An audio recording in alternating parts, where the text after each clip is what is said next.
Valentina Gomez, you were laughing as you were listening there. Many people have not been laughing at your video, particularly at phrases like "vote for me so we can kick every dirty Muslim out of Texas." If you had a Muslim candidate in Texas saying "vote for me so we can kick every dirty Christian out of Texas," you would rightly, I imagine, be outraged at that. Have you ever watched someone completely lose control on live television? Because what you're about to see might be one of the most shocking moments ever on Piers Morgan Uncensored. This debate goes from controversial to unbelievable in a matter of seconds, as Valentina Gomez launches into remarks that leave the entire panel stunned, before multiple guests step in to challenge her claims one by one. Before we dive into the full story, comment where you're watching from, and don't forget to like and subscribe so you don't miss the next one. Trust me, you'll want to stay until the end, because this conversation only gets more intense from here. Let's get into it.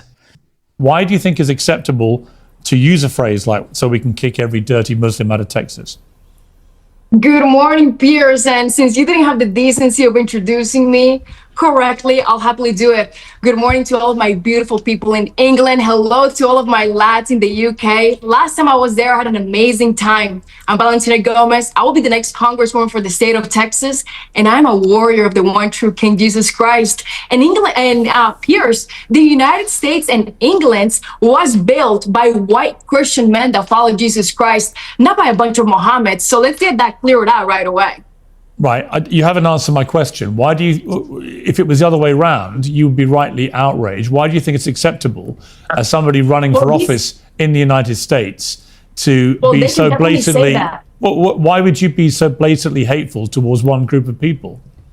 You call it hateful and bigotry and racist and all of that garbage. I call it the truth. America is a Christian nation. These Muslims come to Christian nations, burn our churches, rape our women, shoot our American soldiers point blank, killing one of them in broad daylight, then chanting Allahu Akbar. Piers, my brother is a National Guardsman. He literally puts himself on the line for this nation. So yes, these dirty Muslims have no place in America and have no place in England. But as you speak, you see, I'm just seeing a brazen Islamophobe. And people say that phrase doesn't exist. It doesn't. And I'm sure you find it funny, but I think you can make perfectly pertinent points about what's happened here without descending into such vile hatred towards an entire religion. And there are 5 million Muslims in the United States. Why would you want to categorize them in such a grotesque manner? Oh, and those 5 million Muslims should definitely go back to their 56 Muslim nations. And let's get something very clear right now in your little show, Piers. I don't fear the groomers. I don't fear the pedophiles. I don't fear the corrupt politicians. And I definitely do not fear the dirty Muslims. Let me bring in... Can I jump in here real quick? Yeah, you can, yeah. No.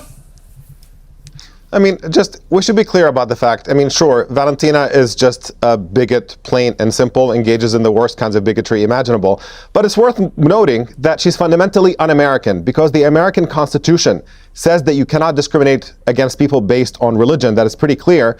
And so she's engaging in an anti-American campaign in the name of protecting America, which is just irony beyond imagination. So yes, she's a charlatan. She doesn't know what she's talking about. You can tell by looking at her that her IQ hovers around room temperature. To me, the real scandal is not engaging with her directly, because she's beneath taking seriously.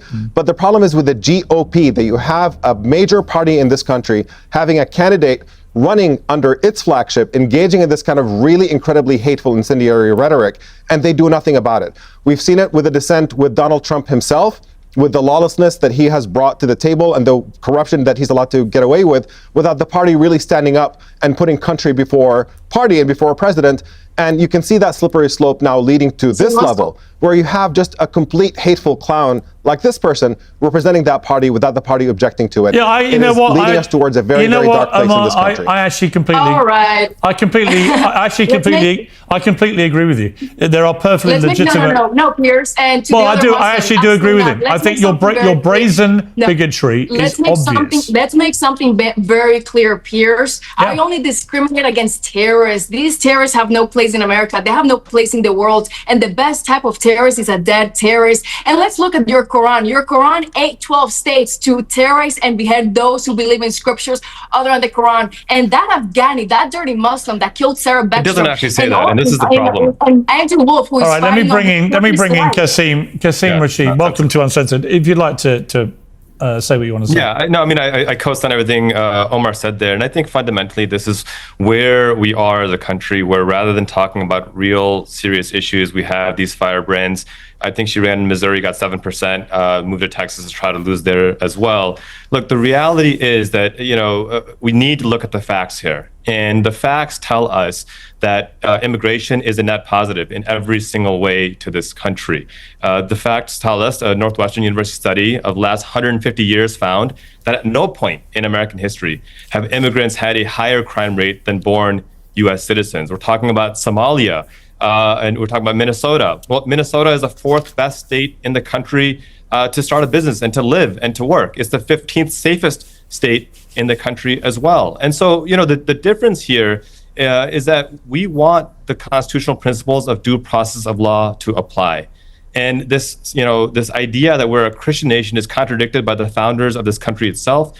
We are actually a secular democratic republic where people can believe or not believe as they wish without oppression. And I think it's critically important that whatever our, political differences, we stand united on this basic principle that human dignity, human rights, religious freedom must be protected, even for those with whom I disagree, because at the end of the day, that's what the First Amendment requires, that's what the Constitution requires. If we lose that principle, then we deteriorate into fascism and anarchy, and I don't think anybody wants that. Rob O'Neill, what do you feel? Looking at the bigger picture, this is why I don't think Valentina Gomez has been able to connect with most voters. From everything we've seen, her public image seems to revolve around generating headlines and going viral, rather than convincing people she has practical solutions to everyday problems. Time and time again, the focus has been on provocative stunts and controversial statements, instead of policies that could improve the lives of the people she wants to represent. Whether you agree with her politics or not, running for public office is about earning trust, building coalitions, and showing voters you can govern. That's a very different challenge from getting attention on social media. Based on her electoral record so far, many voters don't appear convinced that outrage alone is enough. But that's just my perspective. I'd genuinely love to hear yours. Do you think her approach is effective political messaging, or do you think it ultimately hurts her chances with voters? Let me know in the comments below. And if you enjoyed this breakdown, please share this video with someone who follows politics, and subscribe for more in-depth commentary like this. We're getting closer to our next subscriber milestone, and every bit of your support means a lot. Thank you so much for watching. I truly appreciate every one of you, and I'll see you in the next video.